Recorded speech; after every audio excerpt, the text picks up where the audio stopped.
কি মনে করেছেন কি দেশটা কি আপনাদের একলার পৈতৃক সম্পত্তি হয়ে গেছে আওয়ামী লীগের? পুলিশ বাহিনী দিয়ে প্রোগ্রাম বন্ধ করতে চান। সাহস থাকে কাউন্টার প্রোগ্রাম করে দেখাতেন, সাহস নেই। 10টা লোক আসে না, ভাড়াটিয়া লোক ভাড়া করে ডিসিএসপি দিয়ে লোক আনায়। না হলে এরকম এত করুণ পরিণতি হয়। 154টা সিট আনকন্টেস্টেড হয়ে যায়, আর বাকি রয়েছে কি? বাকিগুলোও করে ফেলবে। ওটা নিয়ে ওটা কোনো ইলেকশন নয়, এটা যে সিলেকশন হয়েছে, ভাগাভাগি নির্বাচন হয়েছে, এটা আজকে জাতির কাছে পরিষ্কার, দেশের মানুষের কাছে পরিষ্কার। তাই মানুষ আজকে ধিক্কার দিচ্ছে, এই সরকারকে ধিক্কার দিই।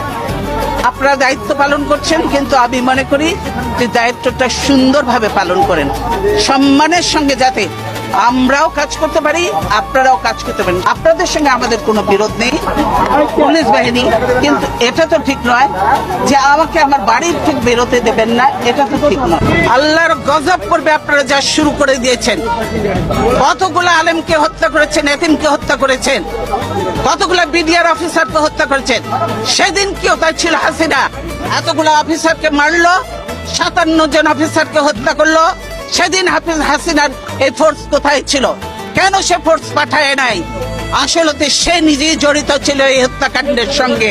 তো গণতন্ত্র চাবেন না, দেশ রক্ষা করতেও চাবেন না, গোলামি করবেন, দালালি করবেন। এই গোলামি তো রাখবে না।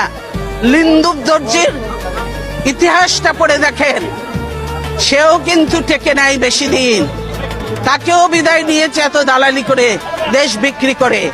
কাজে এই দেশ বিক্রি চলবে না হাসিনার, দেশ রক্ষা হবে ইনশাআল্লাহ। দালালি বন্ধ করতে বলেন, আর হাসিনার দালালি করে লাভ হবে না। বাংলাদেশের মানুষের সঙ্গে থাকেন, জনগণের সঙ্গে থাকেন, দেশের মানুষের সঙ্গে থাকেন। আজকে সকলের দায়িত্ব হয়ে গেছে দেশ বাঁচানো, মানুষ বাঁচানো।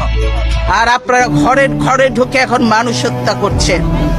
মনে করেন যে এগুলোর হিসাব নেই? এই মা বোনের কান্না, এই আলেম এতিমের কান্না, এই বিডিআর এর অফিসারদের ওয়াইফদের কান্না, এগুলি কি বৃথা যাবে? এগুলি কোনোদিনও বৃথা যাবে না। আজকে যারা এই জুলুম নির্যাতন করছেন, তাদেরকে এদের মতো একদিন চোখের পানি ফেলতে ফেলতে, মুছতে মুছতে তারা চোখ অন্ধ হয়ে যাবে।